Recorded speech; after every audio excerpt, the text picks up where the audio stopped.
Iniziare a fare fotografia sicuramente può sembrare costoso, ma è davvero così?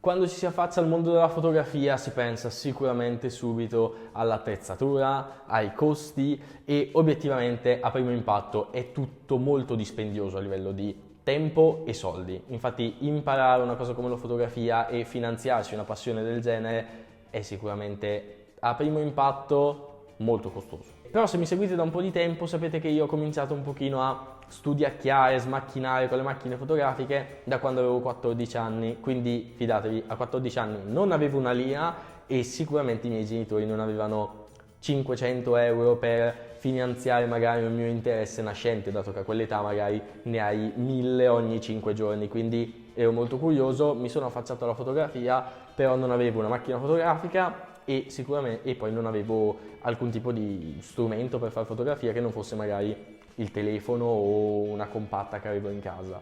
Quindi come mi sono approcciato alla fotografia senza spendere troppi soldi? Amici, prima di andare avanti con il video vi ricordo di iscrivervi al canale se ancora non l'avete fatto. Siamo una comunità fotografica giovane e in crescita, quindi per sostenere questi contenuti che state guardando vi ricordo assolutamente di iscrivervi perché è super importante per tutta la parte di creazione dei contenuti che verranno nei prossimi mesi. Ora procediamo con il video.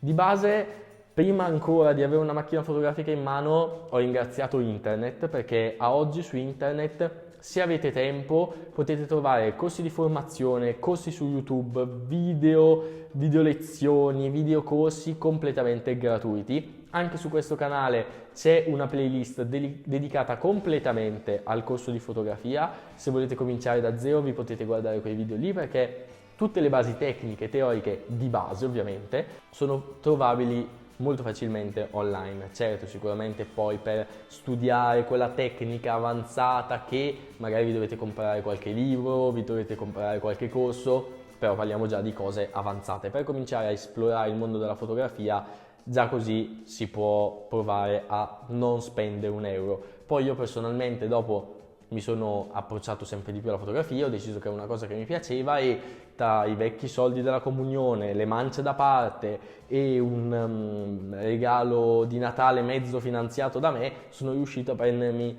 la mia prima macchina fotografica e subito ho fatto un errore perché me la sono presa stupidamente nuova. Infatti se volete riuscire a risparmiare dei soldi, il mio consiglio, soprattutto per la prima macchina fotografica entry level base, è di andare su un usato, perché sull'usato voi risparmiate tanti soldi, magari andate a spendere poco perché prendete una macchina fotografica e un obiettivo kit, magari spendete 400 euro, ci giocate e poi dopo quando decidete che o non vi interessa perché magari la fotografia non è la vostra ragione di vita o invece è la vostra ragione di vita, quindi volete passare a una fotocamera successiva più performante, tutte quelle cose lì, di cui tra parentesi se volete scoprire quali macchine fotografiche, come sceglierle, io ho fatto un video, ve lo lascio qua nelle schede. Una volta che l'avete fatto potete rivendere quella macchina fotografica usata che avete comprato e non dico che rifate gli stessi soldi, però alla fine se avete comprato a 400 euro a quanto volete rivendere? 200, 250, alla fine avete investito per capire, per curiosità, se una cosa poteva piacervi o meno, quindi è tutto diciamo bilanciato all'interno di questo sistema. Poi ovviamente quando cominciate a giocare con la macchina fotografica ci sarà sempre l'acquisto di attrezzatura in ballo, perché l'attrezzatura fotografica non è solo la macchina fotografica e un obiettivo, sono altri obiettivi, tracolle, SD, zaini, zaini più piccoli, zaini più grandi, treppiedi, computer su cui magari sviluppare le vostre fotografie, le licenze per utilizzare i programmi di sviluppo, libri per studiare, corsi più approfonditi, quindi diciamo che è tutto tanto, no? Ci sono tanti costi che avete e di base sappiate che nel mondo fotografico, soprattutto per quanto riguarda gadget e programmi, la qualità si paga.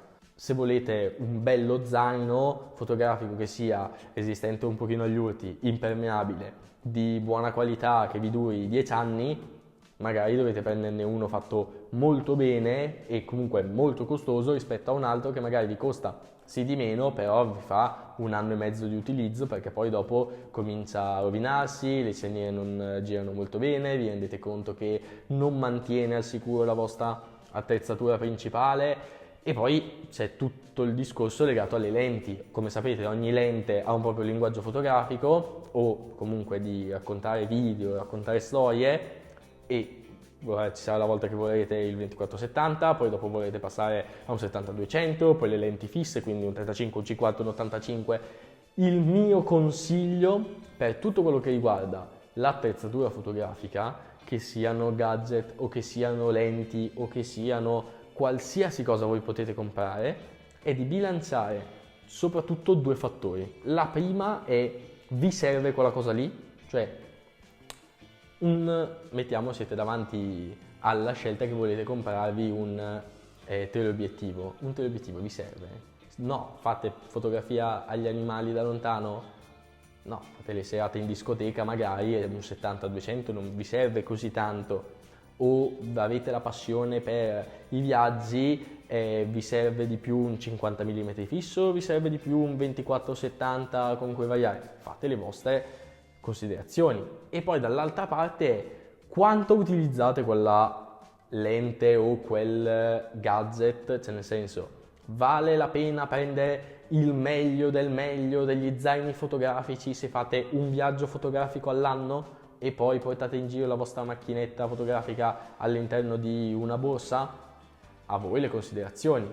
Diciamo che, vi faccio un esempio molto banale, io ho lavorato qualche settimana fa con questo ragazzo che si occupava di fotografia still life e di interni, e mi ha fatto provare questa lente che lui ha preso, un 70-180 2.8 di Tamron, e lui mi ha detto: guarda, io per fare questo obiettivo l'ho preso perché volevo il 2.8 e volevo una lente che costasse poco, non volevo prendermi il G-Master da 2000 euro, questa qua l'ho pagata 600 e con 600 euro mi sono portato a casa una qualità magari inferiore. Per cosa però? Degli scatti che uso 10 scatti a lavoro una volta ogni 10 lavori.